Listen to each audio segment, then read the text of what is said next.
অনেক স্টুডেন্টরা যারা F1 ভিসাতে এখানে আসেন, আসার পরেই তারা পড়াশোনার মাঝপথেই কোনো কিছু না জানিয়েই ড্রপ করে দেন অথবা একেবারেই ছেড়ে দেন। তাদের ভিসা বাতিল হয়ে যেতে পারে এবং পুনরায় ভিসা পাওয়ার পথ পুরোপুরি বন্ধ হয়ে যেতে পারে।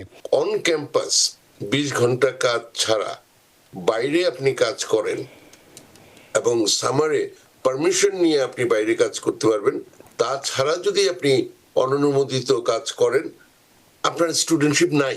যদি কখনো আপনি মানে ধরা পড়েন, তাহলে শুধুমাত্র যে আপনার স্টুডেন্টশিপ চলে যাবে তা না, আপনি ডিপোর্টেশন প্রসিডিংসে পড়বেন। খুব গুরুত্বপূর্ণ একটি বিষয় আমরা আলোচনার জন্য নির্ধারণ করেছি, দুটো বিষয়।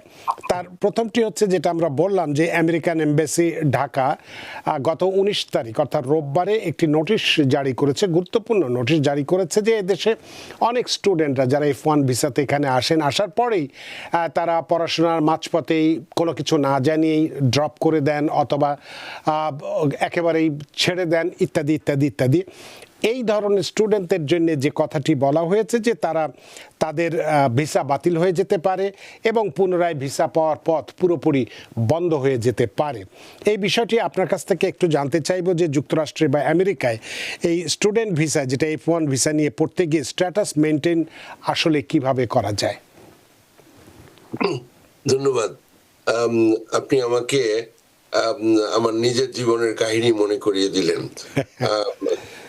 আমি নিজে এই দেশে 1991 সালে ছাত্র হিসাবে এই দেশে আসি, F1 স্টুডেন্ট হিসাবে।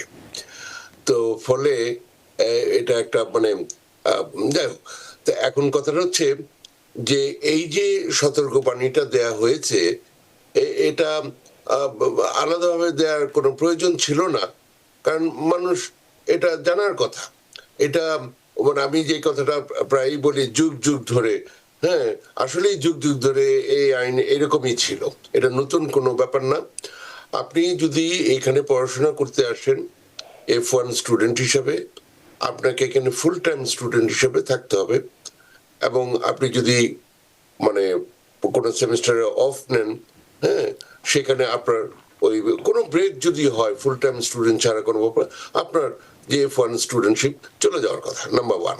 হ্যাঁ, এখানে একটা কথা আছে, আপনার বিশেষ অসুবিধার কারণে যদি, জেনুইন কারণে যদি এরকম কোনো সমস্যা হয়, মনে রাখবেন এখানে একটা বিষয় আছে, রিইনস্টেটমেন্ট। হ্যাঁ, আপনি ইচ্ছা করলে ওই F1 স্টুডেন্টশিপটা আবার ফিরে পেতে পারেন ফর রিজনস।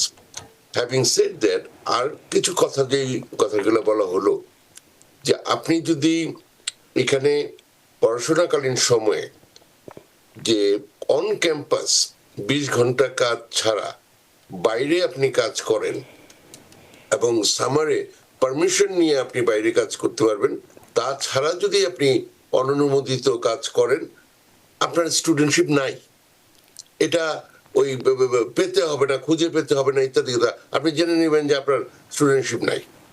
হ্যাঁ, এবং পরবর্তীকালেও আপনি যখন গ্রিন কার্ড করার পরিস্থিতিতে যাবেন, সেখানে মনে রাখতে হবে সেকশন 245K এর আন্ডারে আপনার 6 মাস পর্যন্ত এরকমের ইলিগাল যেই মানে যে এমপ্লয়মেন্ট, এটা অ্যাকসেপ্টেবল হতে পারে, কিন্তু এছাড়া আর যদি এরকম ভাবে এরকমের অবস্থা হয়, আপনার পরে গ্রিন কার্ড পেতেও আপনি পারবেন না। হ্যাঁ, তো আর যদি কখনো আপনি মানে ধরা পড়েন, তাহলে শুধুমাত্র যে আপনার স্টুডেন্টশিপ চলে যাবে তা না, আপনি ডিপোর্টেশন প্রসিডিংসে পড়বেন। হ্যাঁ, এছাড়াও বিভিন্ন ভায়োলেশন আছে যেগুলো বলা যায়, কিন্তু এই যে কথাটা, জব নিয়ে যে কথাটা বলা হলো, এটা একটা।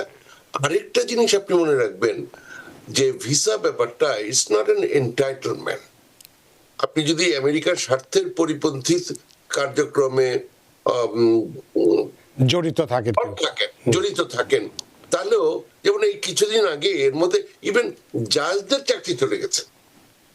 হ্যাঁ, আমি বলতে চাচ্ছি যেটা 2 জন মানে অ্যাক্টিভিস্ট, তারা আমেরিকার স্বার্থের পরিপন্থী কার্যক্রমে জড়িত থাকার কারণে, এবং সেখানে সেক্রেটারি অফ স্টেটের একটা চিঠি ছিল যে তারা আমেরিকার ফরেন পলিসির এগেইনস্টে কাজ করছে, এবং এটা গুরুত্ব না দেওয়ার কারণে মানে এটাকে আপনার মানে সমস্যা হয়েছে।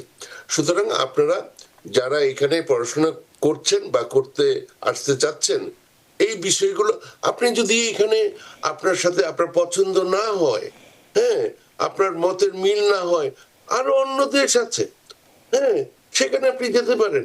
কিন্তু কথাটা হচ্ছে যে এইখানে যদি আসেন, এত কষ্ট করে এত যোগ্যতার ভিত্তিতে আপনি এখানে আসছেন, তারপরে যদি এই অবস্থাটা হয়, তাহলে কেমনটা হবে? এত কষ্ট করে এখানে এসে যদি আপনি, এবং অনেকেরই সাথে ফ্যামিলি থাকে। এই দুটা ঘটনা আমি বলবো।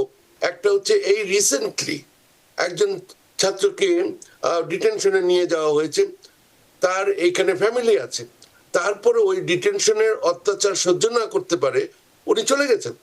আচ্ছা, আরো একটা কিছুদিন আগে বা অ্যারিজোনা আর সামওয়্যার থেকে আমাকে খোঁজ করা হলো যে তার ভাইকে খুঁজে পাচ্ছে না।